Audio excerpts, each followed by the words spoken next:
But a lot of working women, such as yourself, working mothers, participate in the job market. Yes, that's right. Well, particularly in the United States, the majority of mothers do work here. 57% of mothers with infants are in the labor force, and that percentage rises as the children get older. For some, going back to work is a choice, but for others, it's a necessity. Maternity leave in the U.S. is often unpaid, and of course, childcare costs are very high here. But whatever the reason, one thing that most working mothers can relate to is this feeling of guilt. Mornings can be frantic for working mom Jennifer Kuzi. Her 3 kids need breakfast, and she needs to get ready for work. It's a routine she's used to. After her oldest daughter was born, she went back to work a week later. When she had twins, she took 3 months off, unpaid. Her decision to go back to work as a family lawyer was partly born out of necessity, but it's a choice that makes her feel guilty. You can't help but look at other people and what they're doing. And I see moms who are with their kids all the time, and my kids don't have that. So part of me feels guilty about that, that I can't be the one to, kiss their boo-boo when they fall during the day, or if something goes wrong, I'm not the one to give them a hug. It's constantly something I'm managing and struggling with, and I don't know that I have answers, just kind of take it day by day. For many working mothers, it's a daily struggle between financial necessity and maternal instinct. Nikita Singhal, a mother who works in finance, says her priorities changed instantly after having her son. It was incredibly hard after maternity leave to, leave my son and again go back to work, and it's such a strong bond and attachment that completely takes you by surprise, and so I'd be remiss to say that there's not guilt. I think you feel that every day. Like a majority of working mothers in the U.S., Nikita and Jennifer would prefer to work part-time. But for many, that's not an option. Nikita's solution to finding work-family balance has been to start her own healthy snacks business so she can set her own schedule. I still want to go out there and conquer the world, but I want to be at home and be able to cook and feed my son nutritious food, be there the first time he walks, the first time he talks. And so it's, for me, realizing that a 9-to-6 job really isn't going to do it anymore. Nikita touches on a feeling Jennifer and many other working mothers can relate to. They like to work, and despite the guilt, they don't want to give up their careers after starting a family. I went to school for a long time to be a lawyer, and I'm using my, my degree and my knowledge to provide for my family. It's also good for me, I think, balance-wise. I don't know that I would be the best full-time stay-at-home mom. I just don't have the creativity that I see other moms have. Well, mothers, take heart. You may have a good reason to feel less guilty about working.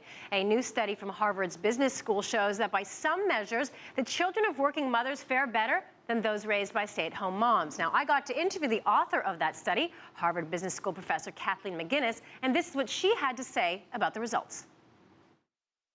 What we found was that daughters of mothers who were employed at any point in time while the daughter was a child are more likely to be employed. They're more likely to hold supervisory responsibility if they're employed. They work a greater number of hours, and they have greater earnings. Sons have always been expected to work and didn't need their mothers as role models about that. Instead, the advantages to sons is that they spend more time with their family. They spend more hours each week caring for family members. The study examines data from 50,000 respondents in 24 countries around the world. In which country did you see having a working mother had the greatest impact? Where we see the greatest effects are the bulk of the countries that we call the stagnating moderates. And these are countries where in 2002, the gender attitudes were sort of middling in terms of looking across the world. Those are countries like the US, like Great Britain, Israel, Australia, Spain. And in those countries in 2012, basically gender attitudes still look pretty much like they did in 2002. Those are the countries where we get our biggest effects. Other studies show that having a mother stay at home, particularly in the early years before the age of 1, can have some positive impacts on the child, particularly academically. What do you make of those studies? There are some studies from the 80s and 90s that use a single data set that's a data set from the US. And what they find is that when women go back to work in the first year of the child's life. There are short-term effects in terms of this very young child's behavior and academic achievement. Those effects go completely away within a couple of years. They're very short-term. A few years ago, in 2010, a group of psychologists took all of the studies that have been done on the effects of employed moms on young children.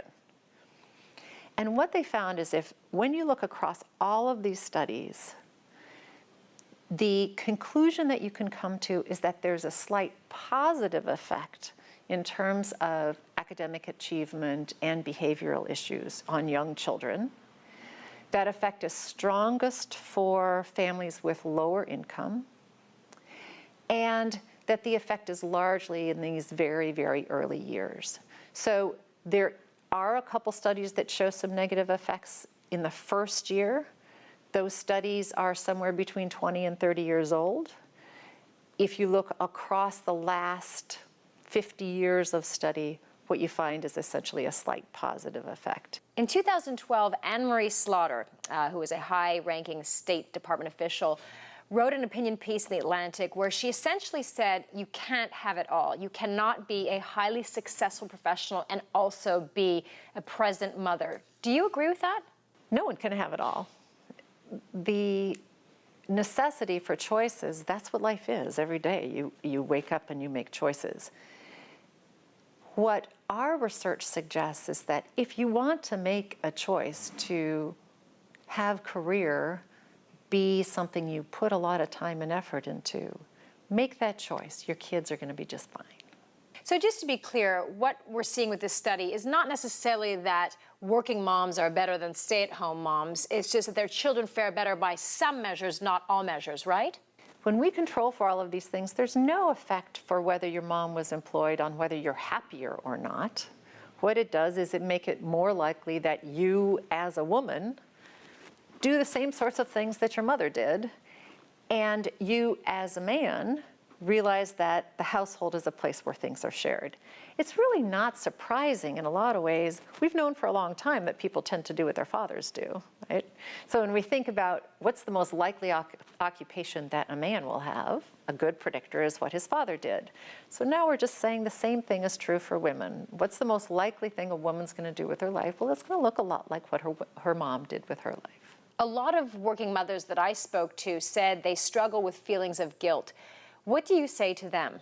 So my hope is that we start thinking about ways that we can open up the opportunities for our children to see lots of ways of living as good ways of living. My other hope is that working moms who are employed, start to see their choice as that's fine. There is essentially no recent research that suggests that working moms should feel guilty about going to work. If anything, they're doing things that benefit their children. That was Harvard Business School professor Kathleen McGinn. Now, hopefully this will help women feel less guilty, but I think it probably won't eradicate it entirely because the feeling of not being with your child is very visceral. So I think hopefully it'll help, but I don't think we could say it could eradicate it. But it's good to know that you may be giving your children some form of advantage. Yes, so, absolutely. as you say, that should help with the guilty feelings. Yeah. And of course, there's the added element of you earning more money, and that's important too. Yes.